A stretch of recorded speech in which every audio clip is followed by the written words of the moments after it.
Hello students, hope you all are doing good. Myself Ruminder Kaur, your biology teacher. So let's start with the very first chapter of our biology NCERT textbook. Chapter number 1, The Living World.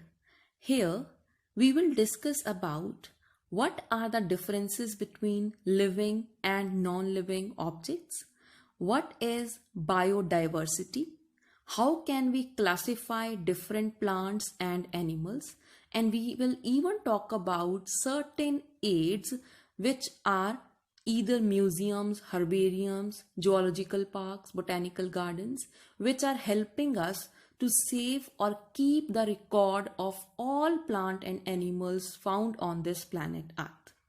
So let's start with the chapter. Biodiversity means living and the variety of living organisms.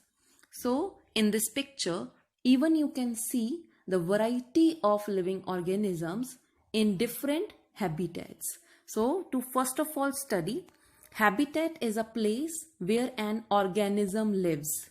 Organism can be a plant, so where plant grows or an animal lives is called as habitat. Where animal finds the food, water and a shelter to live. So let's start. Living organisms are not only found on simple deserts, grasslands and tropical and temperate forest, but even they are found in cold mountains. Cold mountains can be polar regions where polar bears, penguins are living with certain adaptations. Number second, deciduous forest. Deciduous forests are those temperate forests which are dominated by trees that lose their leaves each year. They are found in areas with warm, moist summers and cool winters. Then are the oceans, freshwater lakes, deserts or hot springs. On the left top corner, you can see I have shown one common hot spring found in India that is located Manikar, a Gurdwara Sahib and even a temple situated there. It is in a Kullu region of Manali. So hot spring is there. So if I ask you one question, do you think any living organism is surviving in these hot springs? Hot springs are geyser-like conditions where the temperature is extremely high. So the answer is yes. Living organisms are found everywhere. If the big creatures are not found, then the microscopic organisms are found in those. That's why these kind of habitats are called as extraordinary. This biodiversity which is prevailing around us, its range starting from galloping horse. You can see a picture. Galloping is an adjective which is used for the high speed of the horse. Migrating birds, the valley of flowers, shark attacking any other creature, and a deep sense of wonder. So this is a beauty of the life that we are surrounded by in large number of living entities. If I have to give an answer to a question, who is living? There can be two kind of replies. The first one can be a technical one. Like if I ask you, there is one cat and on the other side there is one chair. Who is living? Your answer will be cat. Why? Because the cat can breathe, it can grow, it can reproduce, it has different kind of chemical activities inside. It can respond to various kind of situations, but the chair that is made of wood or any other material, it cannot grow by its own, it cannot breathe, it do not show any metabolic reactions. And the second answer could be philosophical one. Philosophical one means what is the purpose of life? Cat has arrived on this earth for some purpose, and there is some food chain that it is allowed to enter inside. But on the other side, any non-living thing that is made by humans that does not contain any purpose.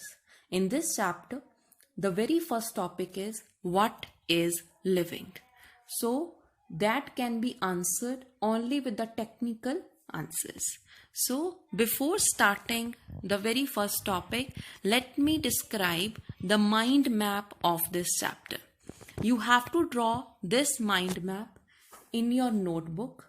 I will send this in the PDF form in the comment section, but you will only draw this diagram after the completion of the chapter so that each and every terminology should be clear to you and you will be able to make it freely so that it will help you during recapitulation and revision of the chapter. Today, we will only talk about the very first part, that is what is living.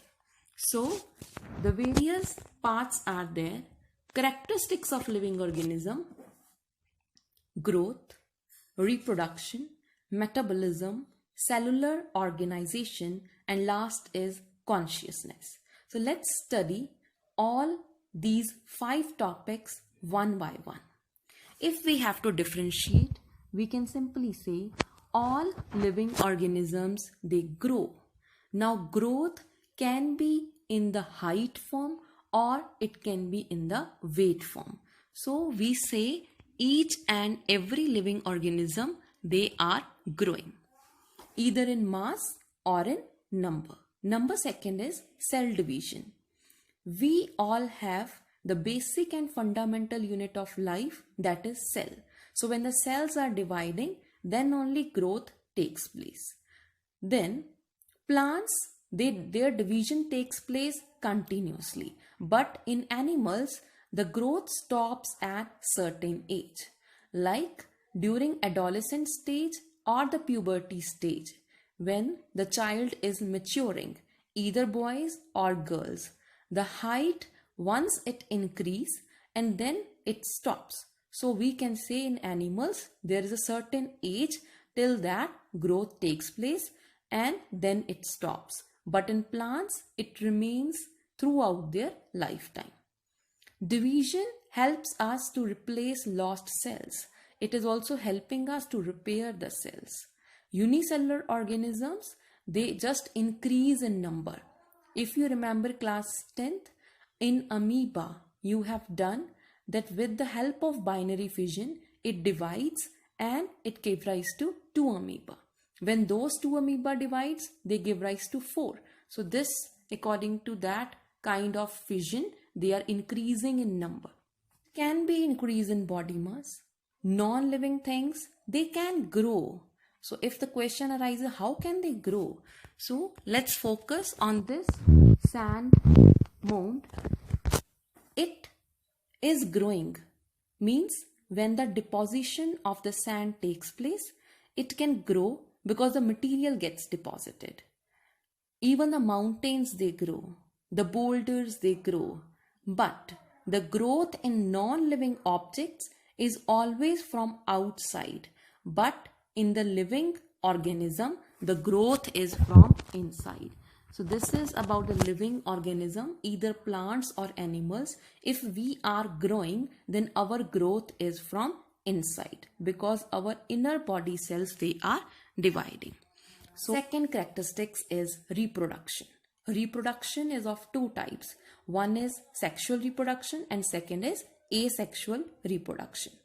In class 10, in reproduction chapter, you have studied spore formation, regeneration, fragmentation, budding, binary fission, multiple fission. All these are different techniques or means of asexual reproduction by which any part of the plant or the animal body can give rise to a new plant or animal. But if there is a sexual reproduction, we require 2 parents that can give rise to a new progeny, that is new generation. So to brief out, let's look on this. Organism reproduce to progeny similar to them. If a cat is reproducing, then the next generation, that will be kitten, that will be similar to the cat. If dogs are reproducing, the puppies which are being reproduced, they are going to be similar like the dogs. So humans, when they are reproducing, the newborn child looks like the parents. So there are two kinds of reproduction, asexual and sexual. Unicellular organisms like amoeba, bacteria, they multiply and increase in number.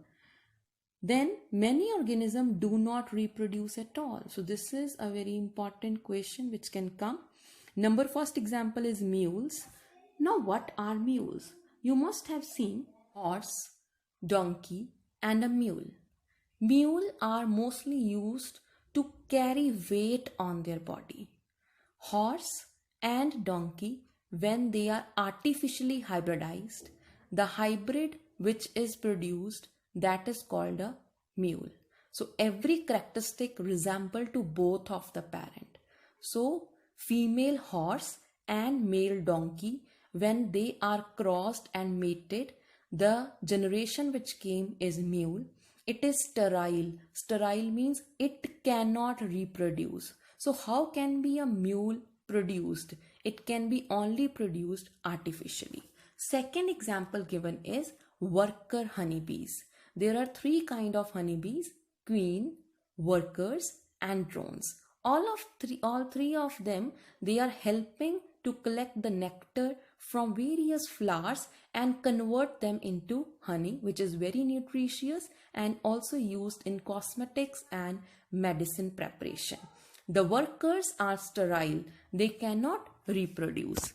And even the infertile human couples, some parents cannot reproduce, so they can either adopt a child or they can go for some artificial means of reproduction by which they can either undergo test tube baby or other in vitro techniques. So many organisms do not reproduce.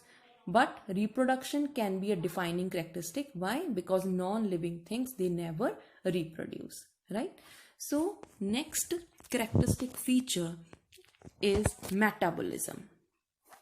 Metabolism means when we are eating a food, that food is going to break down into very simpler substances. Like if you are eating a pulses are rich in proteins. So proteins will get broken down into amino acids, and those amino acids are absorbed by the body. So that is called as a metabolism. When you are inhaling oxygen, that oxygen is going to help in respiration. That means oxidation of food. Plants, which are the producers, when they are making food, they are undergoing photosynthesis. So all these chemical reactions which are taking place in the living organism is called as metabolism. Either a unicellular or multicellular organism, all are showing metabolism. If I give you one example, suppose you are sick and your body is not responding actively. During that, your body cannot digest whole food, so you have to take a blended food at that time. That means your body is showing slow metabolism. But when you have a proper energy, then you are active and the metabolism is working very fast. No non-living object exhibit metabolism. So these metabolic reactions, they are only restricted towards the living organisms. Next is all the cellular organization of the body is a defining feature of life forms. As during the starting of the chapter, I told you that cell is a basic and fundamental unit of life. So when different body cells join, they make tissue. When different tissues join, they make organ. When different organs join, they make organ system. And at last, they make a complete organism. Next, fourth characteristic feature is consciousness. Whensoever you are responding to the outer environment. During the winter seasons, we are wearing woolen clothes. During summer season, we are coming to cotton clothes. So how you are getting to know that now you have to wear different kind of clothes. So this is your consciousness. You are responding. Environment is changing, so you are responding. You are giving response. Environment having different stimulus that can be physical, chemical or biological. Even when you are touching any hot object, if you are pulling your hand back, that means you are conscious and you are responding. Now, one question they have asked, if a patient who is lying on a ventilator, he is in coma and he is in hospital, he is not responding to anyone, the patient can having the brain dead condition and he has no self consciousness, can we classify it into living or non living organism? Answer is we will put that person in a living organism. Why? Because maybe the brain is not responding, but the person can see the things around. So there are different difficulty situations in coma conditions depending upon whether what kind of injury has taken place in the body. So in the higher classes you will study about that there are different properties which are not present in the constituent cells. Means if cell is made up of different cell organelles, that can be mitochondria, plastids, lysosomes, ribosomes, endoplasmic reticulum. All of these have a capacity to help the cell to perform various functions. So we can say living organisms are self-replicating, they can evolve themselves, and they are self-regulating systems that can respond to external stimuli. So biology is a study of living organisms. It is a story of evolution. We are saying that human beings, they have evolved from monkeys, but monkeys are still living. So this is a story by which we are watching on the living organism, that how are they responding to different environmental conditions. Why we all are linked to each other? Because all plants and animals, they contain same genetic material such as DNA. Thank you.